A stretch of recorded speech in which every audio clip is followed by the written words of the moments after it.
Bismillahirrahmanirrahim. Assalamualaikum warahmatullahi wabarakatuh. Oke teman-teman, selamat pagi. Jumpa lagi dengan saya di praktikum statistik ya.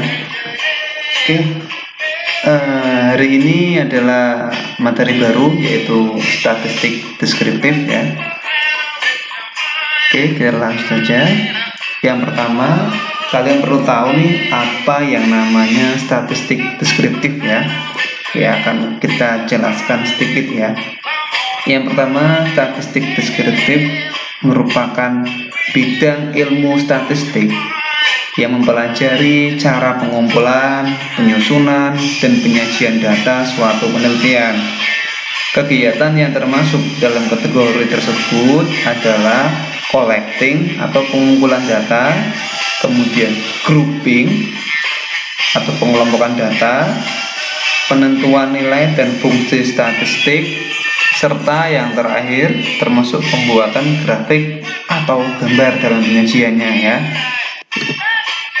Nah, oke teman-teman, silakan diinput dulu ini datanya ya. Dan nanti akan saya berikan di grup WhatsApp data ini, silakan diinput. Untuk contoh kita cukup 15 saja dulu ya. Oke, ada variabel IPK, konsentrasi, dan gender. Untuk keterangannya, untuk konsentrasi labelnya adalah konsentrasi pilihan mahasiswa ya. Dan ada 3 konsentrasi. Yang pertama pemasaran, kodenya adalah 1, SDM, kodenya 2, keuangan, kodenya 3.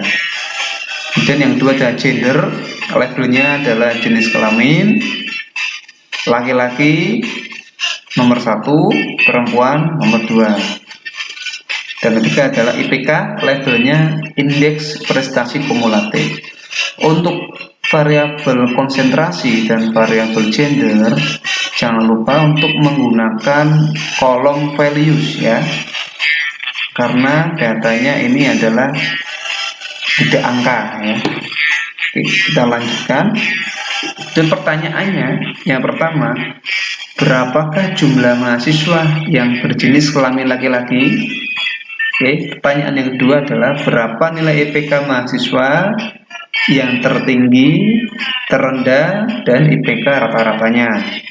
Dan yang ketiga adalah berapa orang mahasiswa perempuan yang memiliki konsentrasi di bidang keuangan ya.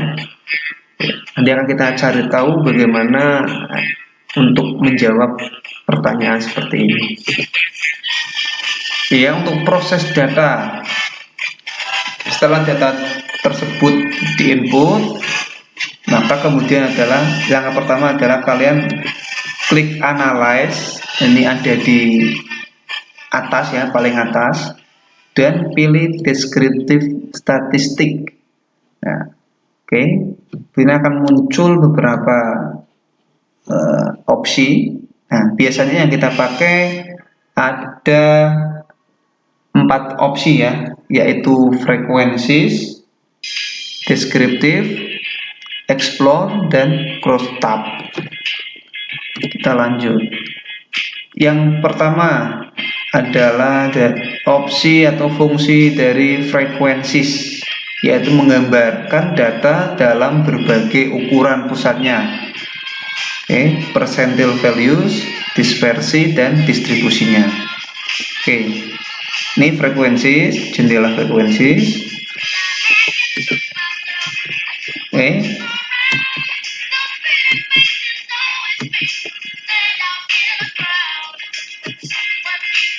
nah, dan klik statistik, nanti akan muncul jendela baru seperti ini ya. Dan ada percentile values, central tendency, dispersion, dan distribusi. Nanti kalian checklist yang diperlukan saja. Dalam hal ini adalah untuk menjawab pertanyaan biasanya minimum, maksimum, kemudian rata-rata atau min, median, nilai tengah, atau modus yang nilai yang sering keluar ya. Oke, kemudian ini setelah di continue, nanti juga klik chart ya, diklik chart, nanti akan muncul jendela lagi. Dan ada berbagai macam chart atau grafik ya, ada bar, pie atau lingkaran dan histogram. Kita pilih yang pie saja ya, atau lingkaran ya. Kemudian pilih frekuensi atau presentasi. Nah, kita pilih frekuensi saja. Setelah itu klik OK. Nah, nanti akan muncul hasilnya seperti ini ya. Dan cara membacanya yaitu yang pertama kita pakai tendensi sentral, pengukuran tendensi pusat yang meliputi min, median, dan modus. Untuk min menunjukkan rata-rata ya. Minnya di sini adalah 576,27. Dan untuk median adalah nilai tengah ya. Nilai tengahnya adalah 512,00 dan mod atau modus menunjukkan nilai yang sering muncul. Modusnya adalah 202. Dan untuk skewness adalah kemencangan data, bisa dilihat skewnessnya sebesar 0,342. Kurtosis atau keruncingan data bisa kita lihat nilainya sebesar minus 0,060. Minimum ya, nilai terkecil adalah 202. Maksimum atau nilai maksimal adalah 1072 dan sum atau total datanya adalah 8644. Seperti itu ya cara membacanya, teman-teman. Ini adalah grafisnya, karena kita pakai pie chart maka akan munculnya lingkaran seperti ini ya. Nah, nanti keterangannya adalah seperti ini. Nah, kemudian opsi atau fungsi yang kedua yaitu deskriptif ya, digunakan untuk mengubah suatu data menjadi data yang terstandarisasi atau standardized ya. Oke. Seperti awal, klik analyze, deskriptif, kemudian pilih deskriptif ya.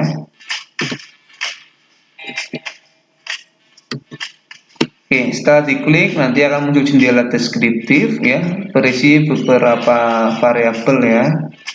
Oke. Dan masukkan variabel apa yang ingin di standarisasi nilainya atau di standardize ya. Kita misal pilih di sini adalah pengeluaran ya, atau expense. Setelah itu, nah pada checklist bawah ini opsi yang bertuliskan save standardized values as variables kita checklist, karena memang kita akan mengubah data menjadi standardized atau terstandarisasi ya. Dan klik OK. Nanti akan muncul variabel baru namanya set expense. Set ini adalah data yang standar atau standardized. Kodenya adalah set. Nilainya akan muncul nilai baru ya. Seperti itu. Dan yang ketiga adalah fungsinya untuk explore, yaitu menguji kenormalan data, apakah berdistribusi normal atau tidak. Oke. Yang pertama, setelah analyze, deskriptif, kemudian pilih explore, ini akan muncul jendela seperti ini. Dependent kita masukkan, faktor list juga kita masukkan ya. Oke. Setelah itu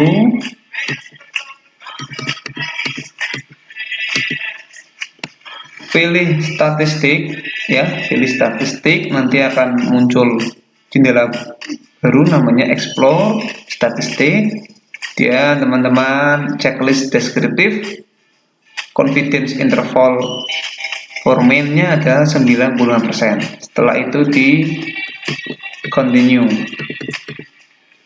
Dan kembali lagi ke menu explore. Nanti kita klik plot ya, klik plot, nanti akan muncul jendela baru namanya explore plot ya. Nah, karena kita mau cari data yang normal, maka pada tulisan normality plot with test, teman-teman silakan di checklist ya. Kemudian setelah itu di continue. Nah, ini ada beberapa hasil di sini ya. Oke. Tabelnya adalah test of normality.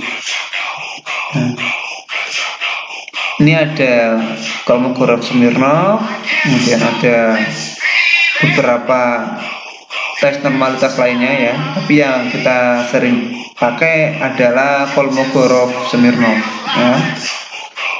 Lihatnya dari mana normalitasnya, yaitu dari nilai sig. Apabila nilai sig lebih dari 0,05, maka datanya berdistribusi normal. Oke, sekarang kita lanjut.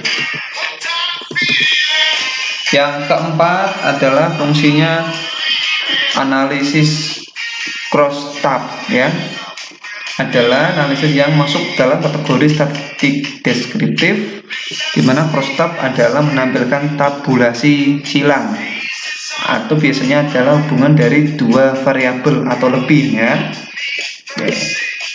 Langkahnya seperti biasa, klik analyze, kemudian pilih descriptive analysis dan pilih crosstab. Nanti akan muncul jendela crosstab seperti ini. Oke.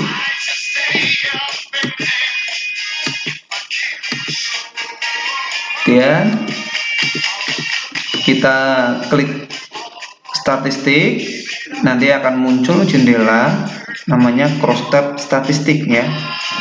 Oke. Untuk tulisan atau menu chi-square, silakan teman-teman checklist, karena kita akan mencari ini yang kita gunakan, yaitu chi-square. Setelah itu langsung di continue. Nah, nanti akan muncul output seperti ini. Oke. Kemudian akan muncul juga output namanya chi-square test. Nah, yang kita pakai untuk analisa atau hipotesis adalah pada output chi-square test, tepatnya pada kolom atau nilai asymmetric to side. Kita lihat pada persen chi-square nilainya sebesar 0,333 ya. Untuk detailnya kegunaan crosstab, yaitu untuk hak atau ketergantungan data.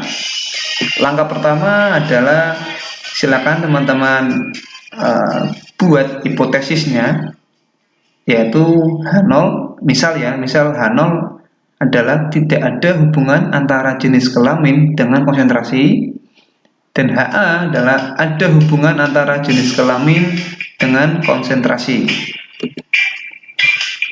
Simpulannya, dari hasil analisa tersebut ya, yang hasil tadi, output tadi, diketahui bahwa nilai asymmetric persen chi-square adalah 0,301, di mana nilai 0,301 ini lebih besar dari alfa, yaitu 0,05, maka HA0 diterima, yang berarti tidak ada hubungan antara jenis kelamin dengan konsentrasi pilihan mahasiswa ya. Ini hasil yang tadi, persen chi-square sebesar 0,333 ya. Ini mohon maaf, ini salah ketik ya, tapi hasilnya salah, nilainya dari ini. Nah, untuk keputusannya adalah jika sig lebih dari 0,05 maka H0 diterima, sedangkan jika sig kurang dari 0,05 maka H0 ditolak. untuk data ini kebetulan nilai kita adalah 0,333, yaitu lebih dari atau lebih besar dari 0,05.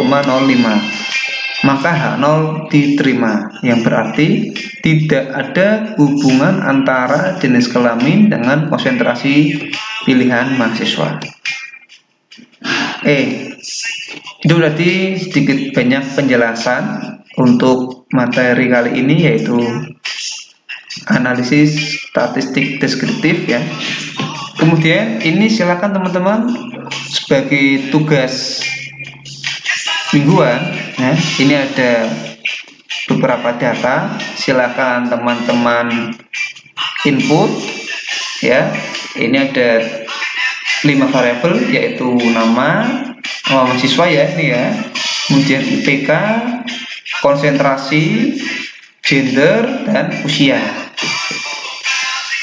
Setelah data diinput, kemudian kita akan menjawab 2 pertanyaannya ya, yaitu pertama explore, yang fungsinya apakah kedua variabel tersebut, yaitu variabel IPK dan variabel usia, berdistribusi normal atau tidak ya. Ingat ya, 2 variabel saja yang tunjuk arah panah, yaitu IPK dan usia.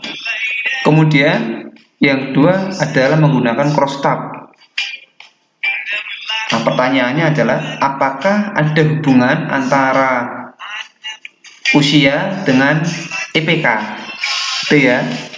Oke teman-teman, terima kasih atas perhatiannya. Selamat menonton, selamat memahami, dan selamat berpraktek ya. Apabila ada pertanyaan, silakan langsung posting atau komen di grup WhatsApp seperti biasa. Oke, saya tutup. Wassalamualaikum warahmatullahi wabarakatuh.